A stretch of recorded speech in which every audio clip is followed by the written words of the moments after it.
E aí pessoal, bem-vindos ao Amigo Gringo. Hoje vamos falar com alguém que trabalhou por anos nos cruzeiros da Disney. Como que você consegue esse trabalho?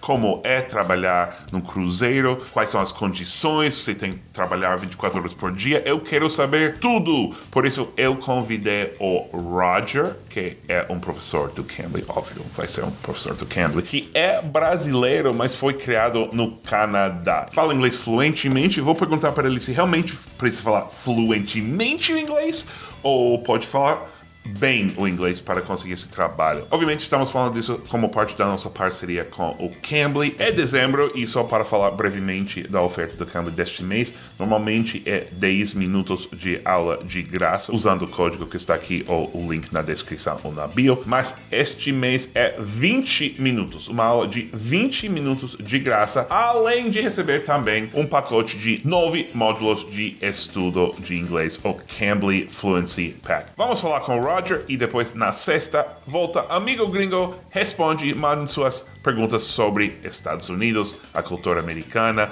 a língua inglesa, cidade de Nova York, lá nos comentários. Vamos lá, Roger! Hi, Seth. Hey, Roger, have I got your name right? It's Roger? Yes, it's Roger. But you're Brazilian, is that correct? Yes, I was born in Brazil. Oh, wow!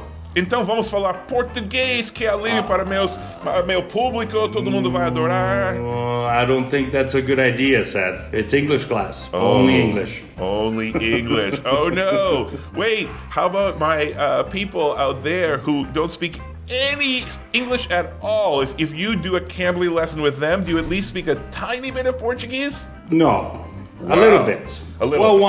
one or two words or something but that's it. That's good. That's the way it should be, right? Well, tell us a little bit about yourself. You were born in Brazil, but you were raised in Canada. Is that right? Yeah, I was born in Brazil, and when I was 5 years old, we immigrated to Canada. So then I was raised there, and then finished all my schooling there. And then I came back to Brazil, and I had to learn Portuguese again. Wow. So I was like a typical gringo. Well, first of all, I'm just curious, how was that experience? I think I know usually when kids move when they're 5 years old, their parents probably for a while try to keep speaking Portuguese with them, but then the kids refuse, right? And did you do that to your poor parents? Everybody would speak English because of my sisters and brothers and everything with school. We ended up all speaking English. But if I did something wrong or I had to get out of the room when there was visitors, it would be in Portuguese. And then I don't even know where you are in Brazil. Where do you live in Brazil? I live 1 hour from Curitiba in a city called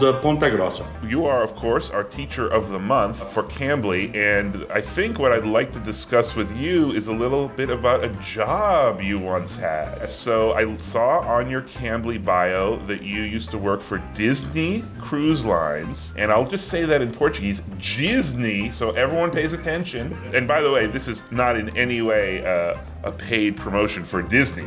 You don't work for them anymore, right? No. I stopped working for Mickey Mouse a long time ago. And I always tell Brazilians, don't go to Disney World. But I am curious about cruises. First of all, how you got this job. Second of all, I just want to hear what it was like to work on a cruise ship. It was actually the opening team of the first 2 ships of Disney. Wow. So it was Disney Magic and Disney Wonder. What year was this? 98, 99. Got it. Basically, they recruited people from Brazil, from all over the world. You know, I just know the people Application out there, process. and they are going to be thinking, well, maybe I want an English lesson with Roger, but what I really want is a job on a cruise line. Obviously, that's related because you need to speak English to work on the cruise, but what was the process like? There was an English test, I must admit, and there was an interview in English to pass. So, and it depends on the job as well, because you're on-scene jobs where you are like waiters and waitresses. Those you need to have good English. And then there's back-scene jobs like,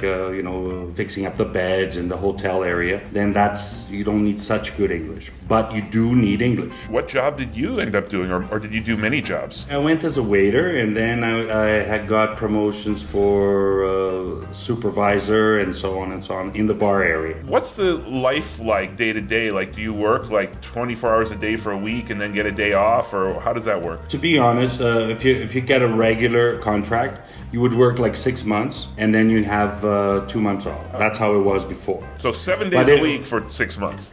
Yeah, 7 days a week, and anywhere from 13 to 16 hours a day. Ooh. It's not that you work the actual 16, but you're awake, so you're constantly, you're up. And what's the social life like for the staff? Do you all have a fun time? I mean, you can't have too fun a time because you're working 16 hours a day, but... Yeah, but that's what it is. You work hard and you play very hard. Please tell us a little bit more. I mean, I don't want to. I don't want you to tell any stories that could get you in trouble in your current life. But basically, a lot of drinking and a lot of partying. A lot. Like any time that you can get, it's always. And plus, you have people from all over the world.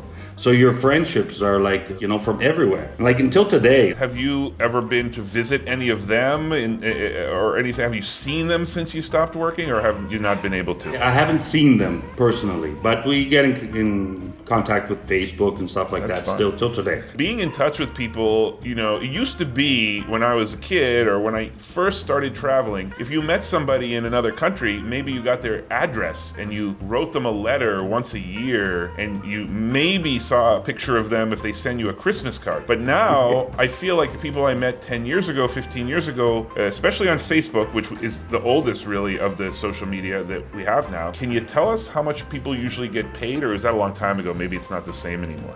Well, you get paid in dollars, so it's good because of that. You don't have to pay rent. What you do have to pay for is like cigarettes and beer, but the other stuff is all free. So does everybody smoke? Is that what you're telling us? Or this was the 90s, maybe not anymore. The 90s everybody smoked. So nowadays nobody smokes. I have a feeling there might be smoking other things. Maybe not on the cruise. Maybe not on the cruise. No. That is because you do have random blood tests on the cruise. Okay. Important. Aviso para os brasileiros. Maconheiros. You should not apply for this job. What do you live in, like a tiny little room because it's your crew on the boat, or? Yes, when I was just a regular waiter, yes, you have to share. And then when you get like supervisor or manager positions, you move into like your own suite kind of thing. Tell me, were there many Brazilians working on the ship, or was it a pretty rare nationality? About 30 some Brazilians that went, our group that went, right? Oh, I see. Brazil. So they hired you from Brazil. Yeah, and then we all went to Italy, then opened the ship, and then the second ship was more Australian, actually, than Brazilians. And just because I know that Disney is so popular among Brazilians, were there a lot of Brazilian customers on the ship? I know many Brazilians live in Florida. I know Brazilians love Disney World. Do they also love Disney cruises? At the time, there weren't, really. I don't know today. Maybe today there is, because at that time Brazilian buying power was a little bit weak in the 90s. It's not so great today. Is there like any crazy story about being on the cruise ship that you like to tell, or maybe you can't tell? Well, there are a lot that I cannot tell. What about one you can tell? A guy from Texas, Texas family went on the ship. It was a sea day. So basically it stops in the middle of the sea and stays there, because it was a 3-day cruise and a 4-day cruise. On the 4th, it just stays on sea. And a guy came up and he said, "How do y'all get here every morning?" And I said, the Dolphin taxi service, sir. I just couldn't believe that the guy actually asked a question as that. He didn't realize you slept on the ship. That's what you're saying. Yeah, and I've just found that so absurd. Well, let me ask you then. I'm not a person who thinks all Americans are smart. There's all kinds of Americans. We do have a little bit of a stereotype about Americans who go on cruises. How do you find the Americans? What were the Americans who go on cruises like? Can you generalize at all? It's like, when you go to church, I found a lot of fanatics, like Disney fanatics and Mickeys and a lot of those things. And still we have a lot of famous people that went on cruise, like Eddie Murphy's wife with her kids, they went, and they're always popping up some kind of famous people. Roger, well, this is great. It's great talking to you. It's very interesting opportunity. This month, Cambly is allowing a 20-minute free lesson. It's usually 10 minutes. It could be your chance. Roger, how do people find you? They look up Roger Marins, right? That's your... Yes, just pop in Roger Marins on the computer and you'll find me. Let me just translate because he refuses to speak English. Roger Marins, like Rogério. But guess what? His name is not Rogério. It's just Roger, right? Just Roger, yeah. Okay, well, thanks. And anything else before we go? Yeah, actually, I would like to say hello to my daughter. Wow. She lives in Rotterdam. In the Netherlands? Well, no, actually in Krimpen van den IJssel. Oh, God bless you. A lot of times in English, when someone says a weird foreign word, we say like, God bless you, or Gesundheit, as if they were sneezing, as if they were sneezing. It's actually more common to say it in German, Gesundheit. That's actually a good lesson for people. We sometimes say Gesundheit instead of Saúde, right? In any case, you'll be back to tell us some of the biggest mistakes you hear Brazilians making when they're learning English, right? Yeah. All right. See you next week. All right. Bye-bye. Então, na sexta-feira é Amigo Gringo Responde. Mais uma vez, mandem suas dúvidas. Código para Cambly está aqui se você quer esses 20 minutos de graça. Até a próxima.